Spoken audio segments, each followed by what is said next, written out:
Salam Sobat Sarumpun, kembali di dalam Sarumpun Sabda. Terima kasih untuk kalian yang selalu dukung channel ini dan terus menyaksikan konten-konten dari Sarumpun Sabda. Kali ini Sarumpun Sabda ingin membahas mengenai satu ayat yang mungkin sering dilontarkan oleh orang-orang di luar sana yang mencoba menyerang iman kekristenan ya.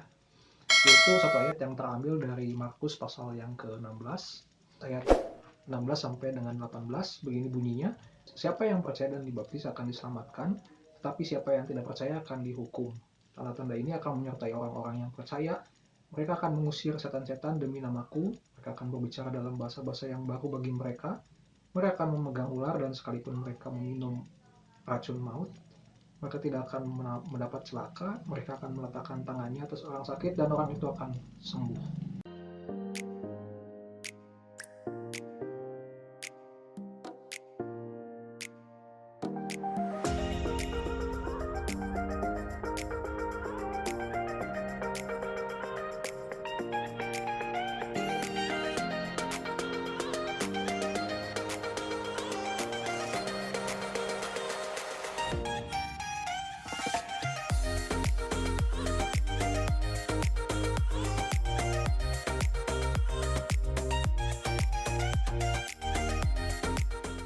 Sobat Sarumpun, ayat ini sering ya dijadikan uh, lontaran dari sahabat-sahabat mungkin yang kurang mengerti dari ayat ini.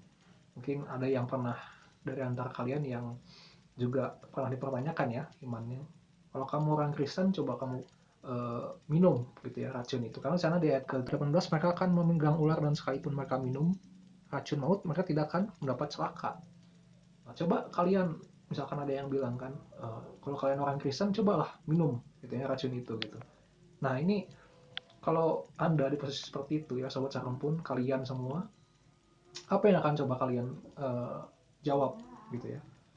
Nah sebenarnya kalau kita menelan mentah-mentah ayat ini ya pasti kita akan bilang gitu ya bahwa ya itu kan nggak semua orang dapat karunia, itu kan karunia Tuhan. Mungkin kita jawabannya seperti itu, tetapi sebenarnya ini diberikan oleh Tuhan Yesus ya untuk semua orang yang percaya kepada Tuhan Yesus. Jadi semua yang mengaku kalian adalah orang Kristen, yang sudah lahir baru ya, yang sudah mengaku Yesus adalah Tuhan, dan itu tergambar dari pribadi dan kelakuan kalian gitu ya, sebenarnya punya kuasa untuk meminum racun ini dan kalian tidak akan mati ya.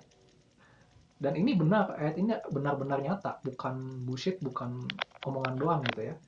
Minum racun maut ya, atau racun yang mematikan dalam bahasa aslinya Yunani di situ adalah Thanasimon piosin. Thanasimon itu artinya sesuatu yang mematikan. Kemudian piosin itu meminum, artinya meminum sesuatu yang mematikan ini kemudian diterjemahkan dengan istilah racun. Ya jelas ya, apalagi yang mematikan selain racun gitu ya. Nah, lalu pertanyaannya apakah orang Kristen ini harus meminum racun dulu baru dia diyakini atau diakui sebagai orang Kristen begitu kan? Tentu saja tidak. Kalau kita berkata seperti itu, ada di ayat sebelumnya yang berkata bahwa mereka akan memegang ular gitu ya. Apakah orang Kristen itu harus memegang ular dulu baru dibilang orang Kristen atau orang percaya pada Tuhan Yesus? Kan tidak juga gitu. Seberapa banyak orang Kristen yang sudah pernah memegang ular gitu, saya sendiri pun belum pernah memegang ular gitu ya, dan tidak berani juga memegang ular gitu, apalagi untuk meminum racun gitu kan. Nah ini jelas berarti bukanlah sebuah eh, syarat untuk menjadi seorang Kristen. Kamu harus memegang ular, kamu harus minum racun, bukan menjadi sebuah syarat. Jadi jangan salah gunakan, ini adalah syarat supaya kita diakui orang Kristen gitu. Kamu harus bisa memegang ular, kamu harus bisa minum racun, dan kamu tidak mati gitu ya. Lagi pula kalau kita melihat meminum racun maut, artinya kalau meminum itu kita bisa tafsirkan adalah meminum air yang mematikan, tentu saja dalam hal ini racun. Kalau kita ingat, Tuhan Yesus sendiri pernah berkata kepada seorang wanita Samaria ya di Yohanes pasal 4 bahwa dia adalah air hidup itu sendiri. Kalau ada air yang mematikan, air maut, tentu saja ada air hidup dong ya. Ya kalau dibaca di Yohanes 4 ayat 10 dikatakan di sana, kalau kamu yang percaya kepada uh, firman dan kehendaknya ya, dan kepada siapa kamu mendengarkan bahwa dia meminta minum, maka kamu telah mendapatkan air hidup. Nah, air hidup itu apa sih? Air hidup itu adalah sabda Allah, firman Tuhan. Jadi ketika orang Samaria ini, perempuan Samaria ini berbincang-bincang dengan Tuhan Yesus, kemudian dia mendengar perkataan Tuhan Yesus, itulah air hidup. Dan akhirnya kita tahu bahwa perempuan Samaria ini menerima Yesus sebagai juru selamatnya, Tuhan. Dia kemudian bertobat menjadi orang percaya. Dia mendapatkan air hidup itu. Nah, kalau kita tahu Yesus adalah air hidup, firman adalah air hidup, lalu apa yang disebut dengan air maut atau racun maut ini? Tentu saja adalah kebalikannya. Ya, nanti kita akan tahu siapa atau apa racun maut ini. Yang kedua, kita bandingkan dengan Yakobus. Ya, Yakobus pasal yang ketiga, saya akan bacakan. Ayat ke-8, tetapi tidak seorang pun yang berkuasa menjinakkan lidah. Ia adalah sesuatu yang buas, yang tak terkuasai dan penuh racun yang mematikan. Jadi lidah kita ini penuh racun yang mematikan, dikatakan di sana. Apakah kita saat ini yang memiliki lidah, ya, saya punya lidah. Apakah sekarang saya sedang mati atau sedang memakan racun gitu ya? Kan tidak gitu ya. Jadi apa yang maksud dengan racun ini? Nah, perlu kita melihat konteks dari Markus pasal 16 ini. Di sana adalah Tuhan Yesus yang sedang memperbandingkan antara orang yang percaya dengan orang yang tidak percaya. Maksudnya apa? Kalau dikatakan di sana kan orang yang percaya dan dibaptis akan mendapat keselamatan. Ya. Dan orang yang tidak dibaptis, tidak percaya, tentu kebalikannya gitu ya. Dan tanda-tanda ini adalah tanda-tanda untuk orang yang percaya. Mengusir setan, kemudian memegang ular dan meminum racun, itu untuk tanda-tanda orang yang sudah percaya Tuhan Yesus, gitu kan. Nah, kalau kita tahu ini adalah perbandingan antara orang yang sudah percaya Tuhan Yesus dan juga orang yang belum percaya Tuhan Yesus. Orang yang percaya Tuhan Yesus diselamatkan, yang tidak percaya tidak diselamatkan, ya. Artinya ini sedang memperbandingkan gitu ya, kehidupan orang yang percaya di dalam Tuhan dan orang yang tidak percaya di dalam Tuhan.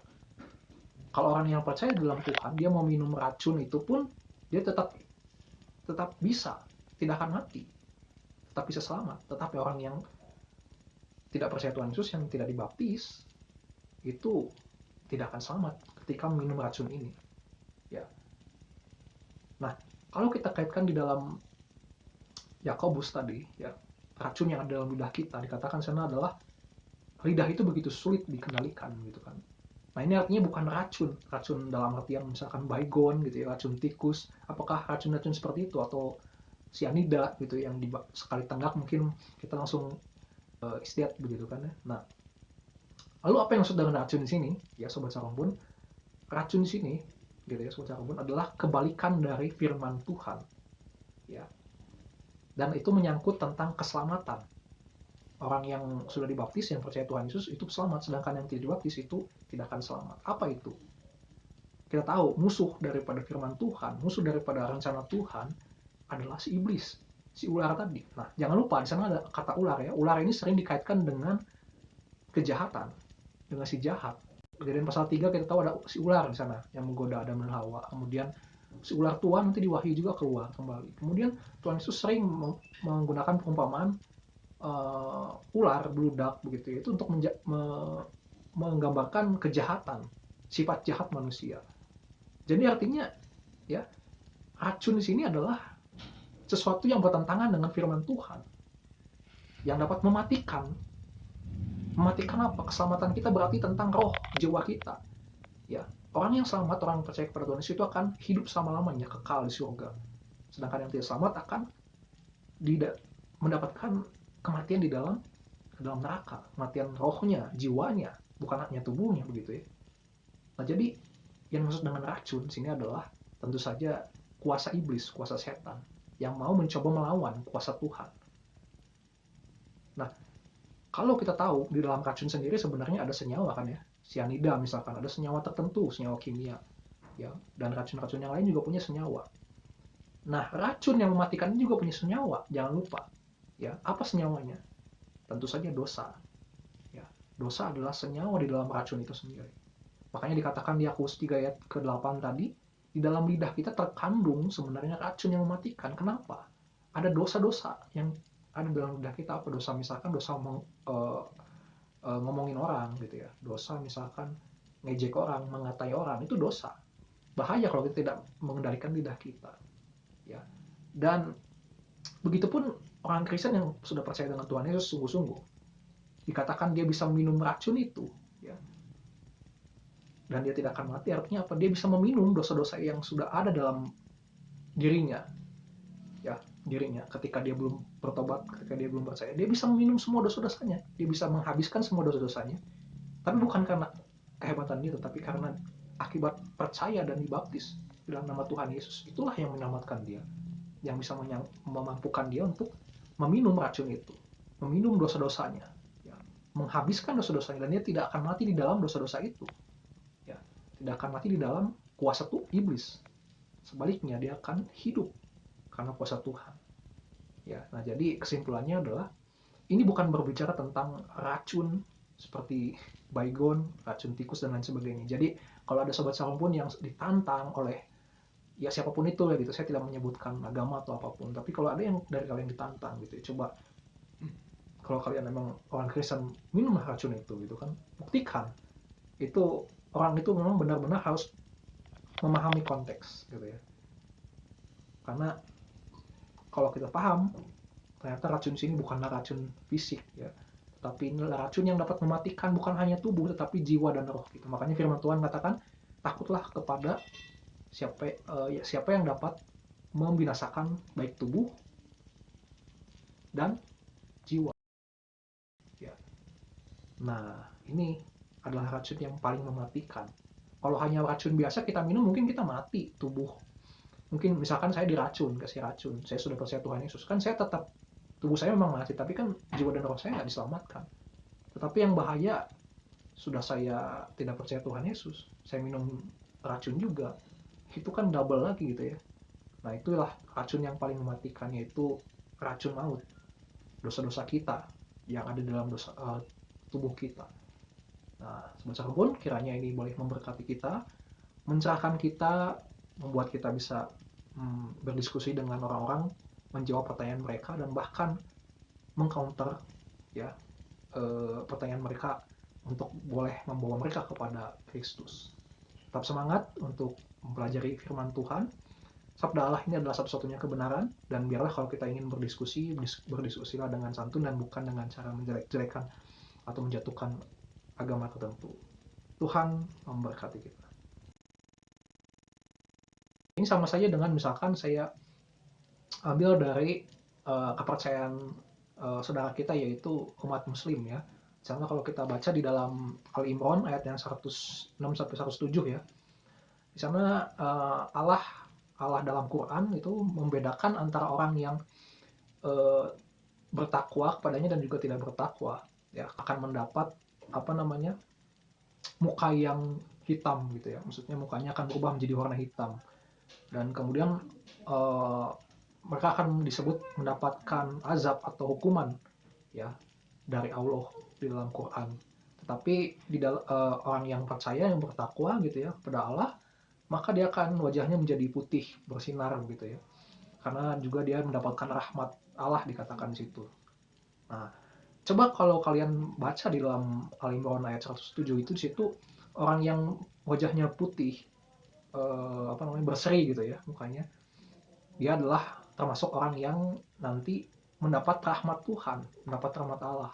Tetapi di dalam penjelasan lainnya, maksudnya di dalam terjemahan bahasa Indonesia, di sana dikatakan rahmat Allah itu adalah surga. Jadi ada dalam kurung surga. Rahmat Allah, dikatakan rahmat Allah yang tidak akan berakhir selama-lamanya. Artinya rahmat yang akan kekal gitu ya. Rahmat dari Allah gitu. Nah, maka ditafsirkan sana rahmatnya itu dalam kurung surga. Nah, kenapa di sana dikatakan surga padahal di sana bukan kata jannah ya. Kalau dalam bahasa Arab itu jannah itu untuk surga ya, taman gitu, taman Firdaus gitu. Tapi di sana dikatakan hanya rahmat gitu ya, rahmat Allah. Kan belum tentu juga rahmat Allah itu adalah surga. Tapi karena di sana ada kata selama-lamanya, artinya kekal, ya pasti dihubungkan dengan surga atau jannah gitu ya. Nah, begitupun coba kalau misalkan kalian pertanyakan kepada saudara-saudara kita yang beragama muslim gitu ya, coba kalau kalian memang yang yakin akan masuk surga gitu ya, kenapa wajah kalian tidak bercahaya misalkan ya, tidak berseri, tapi kok bisa biasa aja gitu ya wajahnya gitu ya. Atau mungkin mohon maaf, bukan ini bersifat rasis atau apa lain sebagainya, kenapa muka kamu misalkan eh, hitam atau tidak putih tidak hitam, lalu mau kemana kamu gitu kan. Nah pasti kalian pasti mereka akan juga mencari jawabnya bahwa ini adalah konteksnya seperti ini, ya kan, melihat bahwa itu adalah konteks mengenai nanti di akhir zaman, di zaman akhir gitu ya. Nah itu pun yang harus diterima oleh mereka kalau kita bilang bahwa kalau ingin memahami apa sih yang dimaksud dengan racun maut ya di ayat ke-18 tadi, kita harus melihat konteksnya gitu, nggak bisa kita telan mentah-mentah.